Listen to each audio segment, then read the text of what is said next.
Handa na ang Atin Ito Coalition para sa gaganaping concert at Sea for Peace malapit sa Pag-asa Island. Magtatanghal ang ilang performers sa isang barko na magsisilbing entablado para igiit ang kapayapaan sa rehiyon. At live mula sa El Nido sa Palawan, nasa frontline ng balitang yan, si Gio Robles. Gio, ano ba ang mga mangyayari dyan sa concert at pakipaliwanag nga sa amin yung layunin? Ruth, hindi lang para tumugtog ang layon ng Atin Ito, kundi magpahayag ng paninindigan sa mapayapang paraan. Panahon na raw na hindi lamang marinig, kundi maramdaman na ang West Philippine Sea, atin ito. Sa kabila ng ulan na dala ng Intertropical Convergence Zone o ITCZ sa Palawan ngayong araw, tuloy na tuloy pa rin ang kick-off sa unang bahagi ng concert sa West Philippine Sea ng Atin Ito. Ito na ang ikatlong civilian mission ng grupo pero kauna-unahan ang pagdaraos ng konsyerto sa dagat malapit sa Pag-asa Island. Pero bago yan, mamayang gabi ang send-off sa pamamagitan ng isang musical event sa mismong Kapitan Felix Oca. Ang training ship na ito ang magiging entablado ng mensahe at ng musika kung saan maririnig ang tinig ng mga kabataan, mangingisda at mga awit na may dalang tugtugin ng pag-asa.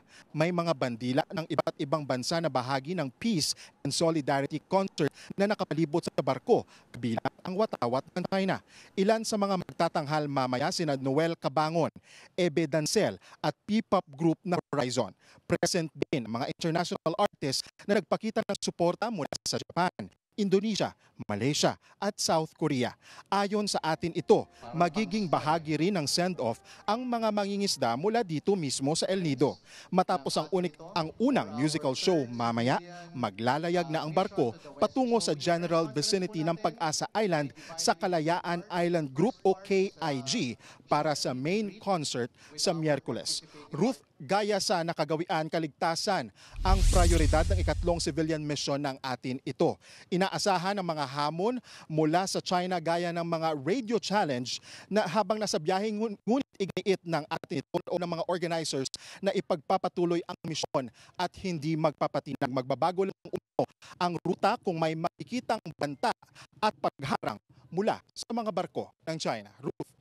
Gio, nabanggit mo na iba-ibang artists mula sa iba't ibang bansa. Tapos yung mga bandila pala ng China nakapalipot din siya doon sa barko. Pero ano ba, kasama ba sila sa mga naimbitahan o meron ba silang tugon ang China?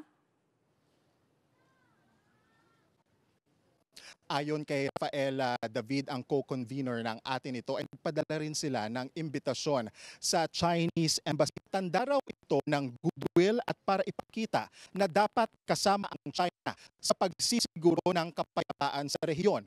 Pero walang tugon mula sa Chinese Embassy kaugnay sa imbitasyon ng Atin Ito. Ruth. Yan po ang Express Report ni Gio Robles. Mga kapatid, ako po si Ruth Cabal. Maging maalam at may pakialam sa mga may init at rumaratsadang balita sa Frontline Express. Para maging updated sa balitaan, mag-subscribe lang sa social media pages ng News 5.